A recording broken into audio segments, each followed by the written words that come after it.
Hi hello నమస్తే welcome to our channel. ఈరోజైతే ఎంతో సింపుల్గా చేసుకునే కమ్మనైన పప్పుచారుని చేసుకుందామండి. అయితే దీనికి కావలసిన పదార్థాలు చాలా సింపుల్ ఇంగ్రీడియంట్స్ అండి. లెట్స్ ప్రాసెస్లోకి వెళ్దాము. సరే అండి. ఒక కప్పు పప్పు తీసుకొని 2 గ్లాసెస్ వాటర్ వేసుకొని 2 విజిల్ వచ్చే వరకు ఉడకబెట్టేసుకున్నానండి. ఇప్పుడైతే విజిల్ మూత తీసేసి క్యాప్ తీసేసి అందులో ఉప్పు వేసుకొని రుబ్బుకుంటున్నాను. ఇది పొట్టు కందిపప్పు అండి, నాటు కందిపప్పు, అందుకనే పొట్టు ఉంది.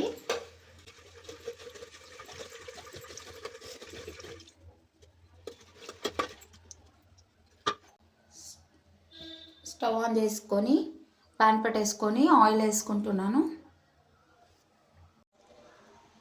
ఆయిల్ హీట్ అయింది. ఆవాలు, జీలకర్ర, 2 ఎర్రమిరపకాయలు,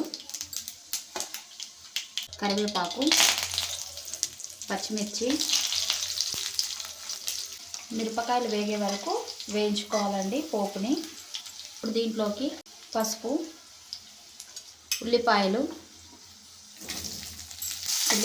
వేయించుకోవాలి 1 నిమిషం పాటు.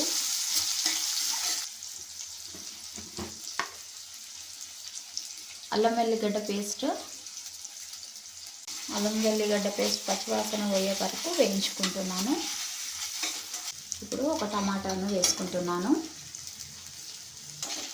పోపు మగ్గింది కదా, ఇందులోకి ఇప్పుడు పప్పుని వేసుకుందాము. పోపు మగ్గుతుందండి. ఇప్పుడు స్మాష్ చేసుకున్న పప్పుని పోపులోకి వేసుకుందాం.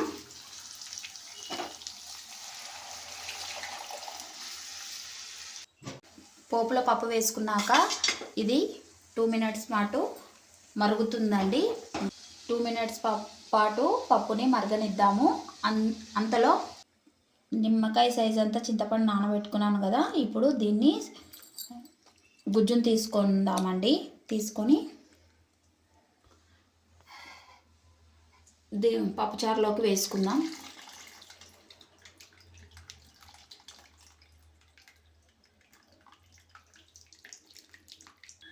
చింతపండు గుజ్జు వేసుకున్నాక ఒక 10 మినిట్స్ పాటు మరగనిద్దామండి.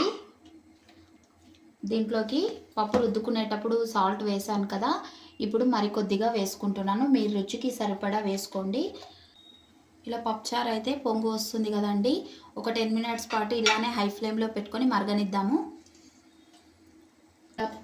మరుగుతుండగా చిన్నగా పెట్టుకొని మీడియం ఫ్లేమ్లో పెట్టేసుకొని లిడ్ అయితే పెట్టేసుకుంటున్నానండి. ఒక 10 మినిట్స్ పాటు మరగనిద్దాం. 10 నిమిషాలు అయిందండి. మీడియం ఫ్లేమ్లో ఉడుకుతుంది కదా పప్పుచారు. ఇప్పుడు లిడ్ తీసేసాను. ఓకే అండి. ఇప్పుడు కొద్దిగా దీంట్లోకి పప్పుచారులోకి జీలకర్ర పొడిని వేసుకుంటున్నాను.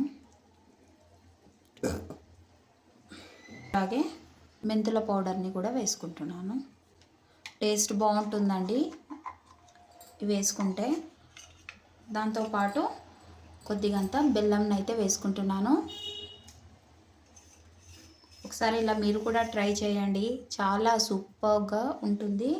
ఒక 3 మినిట్స్ పాటు మరగనిద్దాం ఇవి వేసాక. పప్పుచారు కంప్లీట్ అయింది. కొత్తిమీర వేసుకుందాము.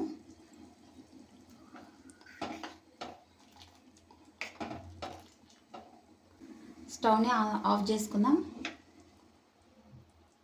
ఎంతో ఎమ్మీగా ఉండే పప్పుచారు రెడీ.